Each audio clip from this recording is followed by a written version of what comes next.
Hello YouTube, Robin Hood Bricks here, and I am super excited today as we're finally doing Project Old Grey.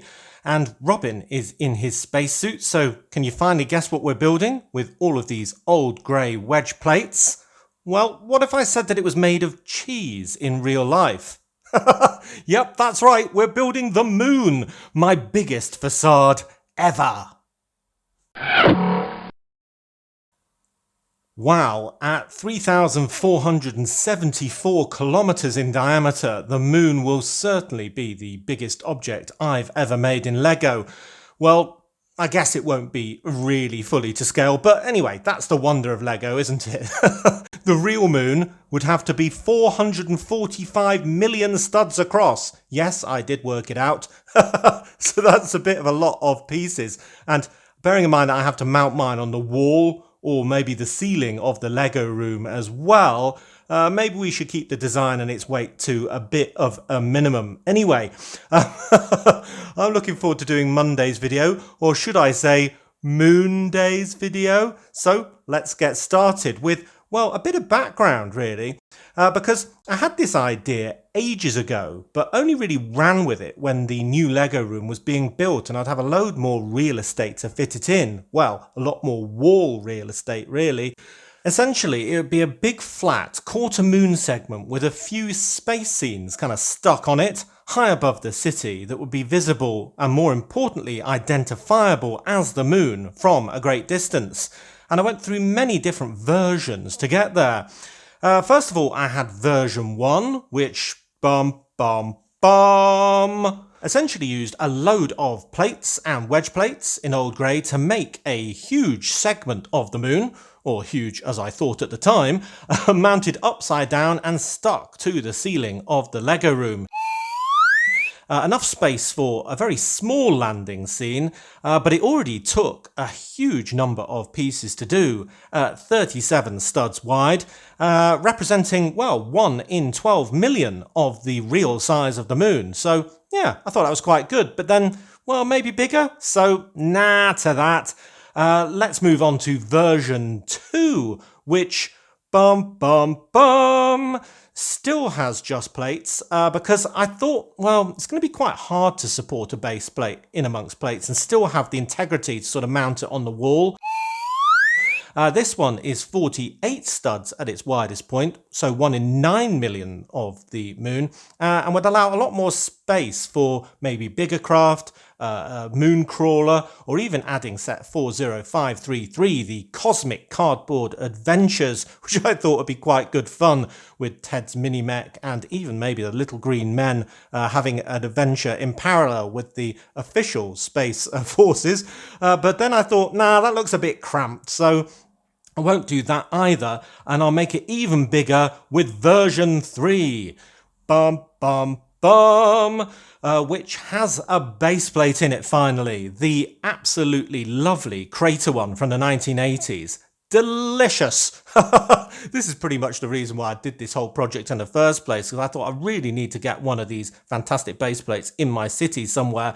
And it does save on quite a lot of the pieces required, but it does make it a lot more sort of fragile, as I mentioned earlier, difficult to incorporate with regular plates. I'm probably going to have to make the whole build thicker just to kind of give it support from behind as well as in front. That would be ceiling mounted again.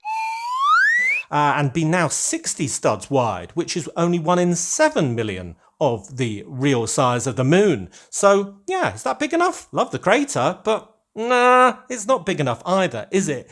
So let's try version 4. Which is essentially 3 copies of version 3. Yeah, quite a step up. This would be ceiling and wall mounted all at the same time and kind of be based in a corner of the Lego room and be a real mega build of, well, essentially about 120 studs in a way, if you think about it, 60 by 60, well, in all directions at once. Now, the problem with this one is the perspective, in that it only looks really good dead on, because otherwise it doesn't look round at all. It looks very odd, and people might even say, what is that, a Death Star? Is that some weird space station? It didn't really work in the experiments I did holding up smaller versions made with all sorts of different colours of plate with Mrs. Hood taking photographs. And the other problem I have with this one is that there are no real clean corners in the Lego room. Basically, I've got doors and fuse boxes and pipes that are boxed in all the corners, apart from the one with the great big alien conquest scene already in it, and I'm not moving all that because that took ages to set up. So essentially, yeah, I'm not sure that that is going to be a good version, however much I experiment with it. So I'm going to say nah to that as well and move on to version 5. Bum, bum, bum. So Mrs. Hood is always my best sounding board when it comes to this sort of project, and I was getting a little frustrated at whether I just wanted a quarter moon in one of the corners or basically that 3 version, version 4, and she suggested moving away from the corners, abandoning them entirely and doing a full semicircle, which, well, let's face it, would be bigger. So essentially I thought, yeah, go on, that's a good idea. I'll try 2 versions of version 3 joined together to make version 5, but that looks odd because, well, they aren't actually very good quarter circles and it kind of looked a bit pointy. So I needed to add a section in the middle, a kind of straighter section, so it would become the truly enormous 132 stud wide monstrosity that would represent only 1 in 3 millionth of the real moon, not be in the corner, but right in the middle of the wall of the Lego room, covered in craters, with plenty of space for loads of scenes, landing craft, and all the rest of it, with 2 base plates from the 1980s, no less. The crater one that I mentioned earlier, fantastic, but also the lovely landing one with the yellow outline. So that was really, really getting my creative juices flowing, thinking that I get to include that as well. But then that does create another problem, because how am I going to mount such a colossus as that and all the inevitable weight to my Lego room? Well, you can probably guess. It's going to be command strips, isn't it? A lot of command strips. But anyway, that was the background to everything. And it kind of makes it clear now why I was buying so many old grey plates in all of my halls and wedge plates as well over so many months. Because when I thought I had enough for, say, version 1 or version 3, I then went back for many, many more, time and time again, to go get enough for the next project level as well. So that is the result why this project has been one of the ones that has been the longest time coming. Right, anyway, enough wittering. We need to get onto some serious building. All right, so what have we got to play with? Well, first of all, an absolute ton of all of these different shape of wedge plates in old grey, wing pieces. These big ones are really useful, little ones as well, rounded ones for all sorts of different textures on the planet's surface. I won't be using this half planet, which I kind of thought might work well somewhere else on the ceiling, representing another part of space, being Venus or something like that. So I've already sort of contrived a sort of device to get a nice flat surface that can stick to the wall with another command strip. So maybe we'll get to that today. Probably not. Probably do it in a future one. But yeah, relatively simple. So that's not going to be actually on the moon. But then I've got the 1 wide plates, 2 wide plates, 4 wide plates, 6 wide plates in old grey, and this is absolutely none of the scale of it, just a few. I'm also going to be using all sorts of different colours of random plates to be the structure where it's not visible, because obviously we don't want any of this colour leaking through. I've got loads of parts for tiny craters and pockmarks on the moon, some that are a bit bigger than that, 4 wide, maybe 6 wide with lots of sort of curved tiles and things like that, and even really big 10 wide ones with these parts, which are relatively hard to get in greys, but dark grey as well for a bit of contrast, with dish pieces kind of mounted on the inside as you saw on those mock-ups. Talking of mock-ups, here is kind of a big wing section I'll be taking apart. This was another one of my minor versions where I was kind of experimenting with different perspectives to have this on the side of a bigger central section, but it didn't work either. So it kind of looks a bit like a bit of a Star Destroyer or something like that, doesn't it, from Lego Star Wars? But that'll be taken apart. I've got the all-important base plates.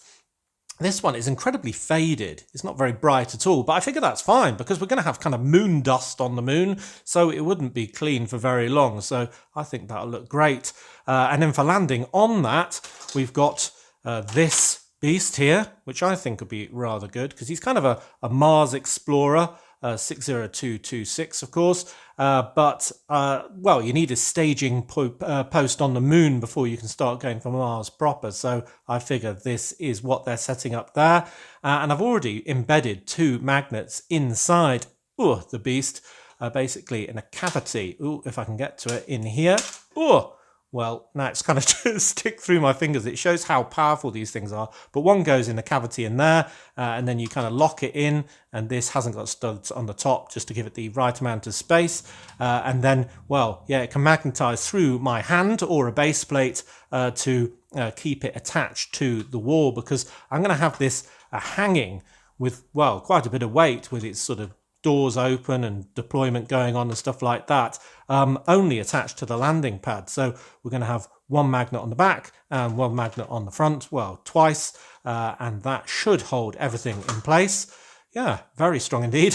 I might be able to get the smaller one in from the same line as well, because that's pretty cool, and it all dovetails well with my circular space station, of course, in this sort of branding and so on. And then, because I was sent one of these lovely sets, I've got their crawler and my original crawler. So I've got 2 of those to have wheeling around the surface. And then, of course, we have got the Cosmic Cardboard Adventures set. So we can have the young chap flying around in his cardboard spaceship with the cat, and Ted on his little mech, which is brilliant, with the whisk there and the gun and the umbrellas on the back, and all the little green men here that he's painted up.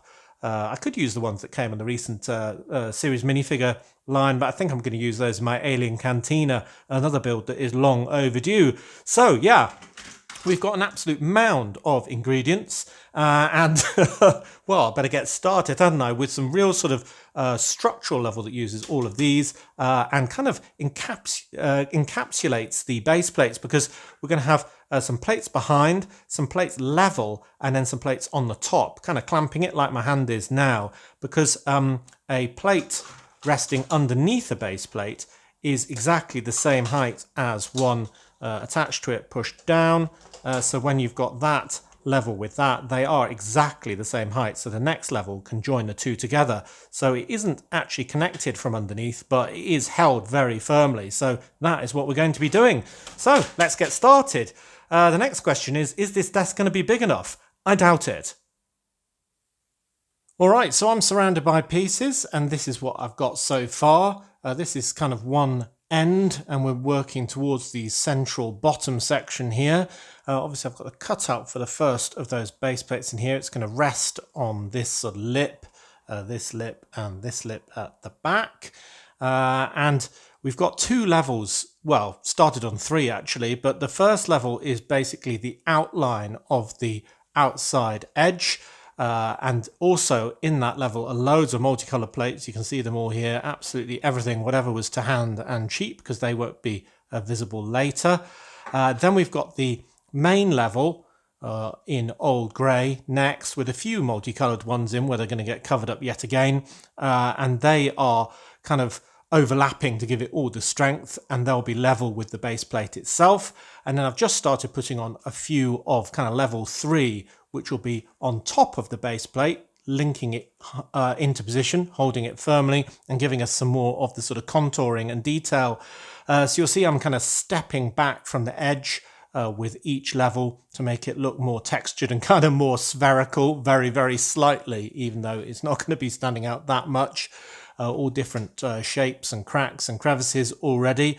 And just to get that relatively circular shape, I kind of started off with these big wing pieces first of all, then absolutely loads of these, one after the other, kind of mounted like that first of all for a bit less of an angle. Then we can have one of these as the sort of turning point, and then we'll overlap these the slightly different way rather than like that, overlap them like that, and it'll be bringing the corner in, and then we'll have the opposite one of these sort of wing pieces, which will look roughly like that, bringing it in before a flat section and repeating the whole shenanigans again on the other side. So yeah, there's all sorts of stuff going on in there, and it's quite difficult to work out, well, which part goes where, whether it needs to be grey or any old colour, and whether any staining or damage, because a lot of these parts are incredibly old and slightly different greys, whether that's going to matter or be visible.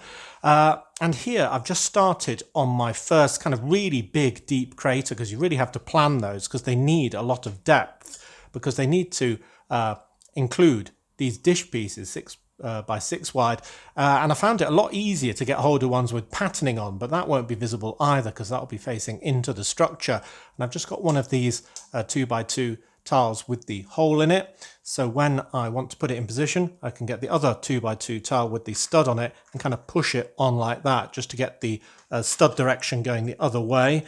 So essentially I've got this wedge plate with the cutout in the middle, made it a bit more smooth with these round tiles, which will outline the crater, and they are in light bluish grey, but it's a bit of contrast, to be honest, so it doesn't really matter. And you can see I kind of built up a little mound for my crater, where something must have impacted and splattered loads of moon dust in every direction, and then that can basically go, if I get the angle right, there we go, in the gap. And yeah, we got that sort of nasty square on the inside of the dish piece visible, but you know, it still looks nice and round, and it will fit in with that base plate with the round craters in it as well. And I kind of like the difference in the grey. It's almost like some fresher moon dust has been exposed by that impact. And then I can make use of that actual hole right in the centre and put a post in there and maybe thieve this guy's flag to claim the moon on behalf of the classic space troop. That must be what got put there in the 60s, assuming you don't think that was all faked. So that looks pretty good. Maybe I need an even taller pole, but yeah, I think that's really good detail. So I'm going to be able to slot that in, the base plate in there. I don't want to push these down too much, because the next stage is going to be really sealing that in for good. And I've got some cutouts here, and that's where I'm going to have my big sticky pieces, because I figure it's slightly thicker, a pair of command strips kind of velcro together, than a plate. So if the base plate goes on there and has stickies there, that'll be just slightly proud and we'll be able to stick on the wall. That is the theory. If it doesn't work, we can have a very big and heavy paperweight with nowhere to put it. Wow, this is going to be massive. Already it's so big I'm having to kind of film at an angle so you can see what is only half of it. Well, not even half of it actually, because we've got the kind of straight section in the middle that's about 24 studs before we repeat everything again with the other landing pad base plate in it, and pretty much the same pattern, but craters and everything else, details all in different order. And I think it's looking pretty good. We've got rid of all traces of the coloured plates, so that worked, apart from this one, which is going to be covered in due course. I've got a second one of those big craters in, partially because it's really hard getting the octagonal part in old grey, and partially so I can see it from a long distance away. I've used a new dark bluish grey octagonal plate here, just so it really pops, and you can see some of the craters from a much greater distance, because I think the problem with this might be that it's a bit too bland. I mean, it will be on the Lego room wall, which will be bright blue, so it should stand out there, and we will have a lot of colour of other things sort of going on, all of those moon crawlers and stuff like that, as points of interest, digging holes, taking samples and all the rest of it. But yeah, hopefully you'll be able to see the textures as well from a distance, and that will get even better when I've done the next stage for this half, which will be adding even more sort of plates and angled plates and so on, but the smaller, rounder craters, and all the way down to 1x1s, just as little pock marks all over this thing in all the different greys. So it should really stand out as a 3D structure. And then I can do the whole other half on the build desk, and then the sort of central section maybe as well, before assembling it all together somewhere else. I just don't think there's going to be space here. I haven't even got room for the front section to be added at the moment. So yeah, I think I'll add all of that detail first. It may look quite boring, but I'm really quite enjoying this. It's something different, and I'm really anticipating the final scene, which I think will look absolutely amazing. So yeah, more plates, more round stuff for this half, and then we'll get on with half number 2. Well, I thought I'd do all the detailing at the same time at the end, because otherwise I'd put the same feature kind of next to each other by accident or something like that. So yeah, I've joined the 2 bits together, and this is its full size for the very first time. And I'm starting to get a bit concerned about how this is going to work on my wall. It will definitely be noticeable, won't it? And well, the good news is, I mean, this side does look quite moony, so that's quite good. But will it look a bit too Death Star-y? I don't know. But anyway, this will help, won't it? Putting a second base plate in position. And it turns out there's loads of different versions of this, actually. The one I've got has got the sort of asymmetrical entry point at this end. So I figured that should be in the ... of the facade going into the crease of the ceiling and the wall. So that looks pretty good. I think the landing pad with that craft on is going to look absolutely amazing. And then I've got all sorts of other bits to sort of squeeze on here to start locking that one into position as well, all the way down here and so on. So that is roughly how it's going to look soon. And then I've got positions for 2 more of these big craters, basically one around about here and one around about here. You really have to plan those ahead because of the depth they take. But yeah, I think that's going to be looking good. Not too symmetrical either, even if the base plates are in the sort of same position, relatively speaking, because, well, they only just fit in, the corner goes right up to about here, and then you've got one of those wedge plates right after it to bring the circle in. So, yeah, well, at least it's circular. I was concerned that, the flat bit wouldn't be enough to really bring it back round, but I think it does. It's quite pleasing, actually. And if you were interested in doing a Star Wars kind of Death Star facade, I think this would be quite a good way of doing one, actually. You could almost have a mini trench run and little TIE fighters going around it or something like that, couldn't you? Cool, so I will finish this off and then we can get to decoration. Well, now I know exactly how Neil Armstrong felt. A small step for man, but one giant leap for Lego kind. With our kind of moon biscuit, as I'm now going to call it, complete, with all of that texturing done of the larger parts. I still haven't put all of the smaller crater parts on yet to decorate it, but the bigger pieces need to go on first. And I really like the landing pad sort of overlapped from all sides, like it's really been carved into the rock surface, and different islands that will look a little less sort of splodgy when we've got all the other details in and the things driving over the surface. I did overbuy a little bit on the wedge plates and a little bit more on the actual plates, but I can use those in all my rock faces underground and in the deep sea cabinet and so on in the future, so that's not a problem at all. So yeah, not too Death Star-y, quite moony, I think. I'm really excited to get the detail on, and then, well, we might have to leave the mounting till a future date just because of timing. And I tell you what, my thumbs absolutely are killing me from pushing all of these down to get some really good connections to make it nice and strong. I mean, I can sort of lift it all up as a great big biscuit, so that has worked at least. But wow, they really are quite sore. Yeah, so tell me what you think of that. Oh, look at that! The finished product. Another one of my mad plans made reality. Oh, and that's what I love about Lego most, is having an idea, buying loads of pieces, but then finally putting them all together to create a masterpiece. And, well, of course, this is only the beginning, because soon this will be mounted on the wall of the Lego room and have loads of scenes spread all over it and will look absolutely epic. But to be honest, just naked in the sky, it would look epic in this got a space background of this granite worktop. And the base plates kind of stand out a little bit I think the landing pad stands out in a very good way in the fact that it's kind of overlapped but, cleared for landing. This one, it does have those quite straight edges, but I've tried to break them up as much as I can with other shapes and craters. So we've got our really big ones, which I've got some cheese wedge pieces around to sort of reflect the expulsion of matter into the surrounding areas, and then all sorts of other little bits to create deeper craters, shallower craters, new craters and old craters. But it looks pretty good with loads of half ones along the top edge where it gets cut off by the ceiling of the Lego room.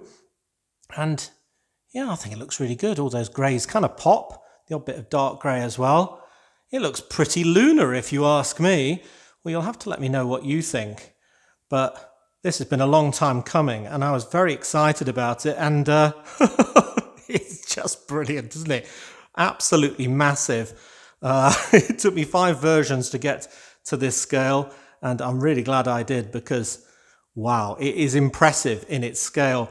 So I think for the final shot, I'll just dump the sort of ships onto this scene so we can have an idea of how it'll look when it's mounted on the wall. But that I won't be able to do today because partially I'll need Mrs. Hood's help, I think, and secondly because I'll need to position all the command strips and then kind of have them cure for at least overnight, because otherwise if it has all of this weight on it without that drying time, then, well, it'll probably all come crashing down onto my Lego tables. But oh wow, it's cool. I can't get over it. I keep thinking it does look a bit like a Death Star with that landing pad almost being the sort of dish that the Death Star would fire out of. So when we put all of these scenes on, we'll have to make sure it looks very moon-like and not just like a Death Star with a ship parked on the surface of it. Yeah, I think that'll look really, really good. Wow.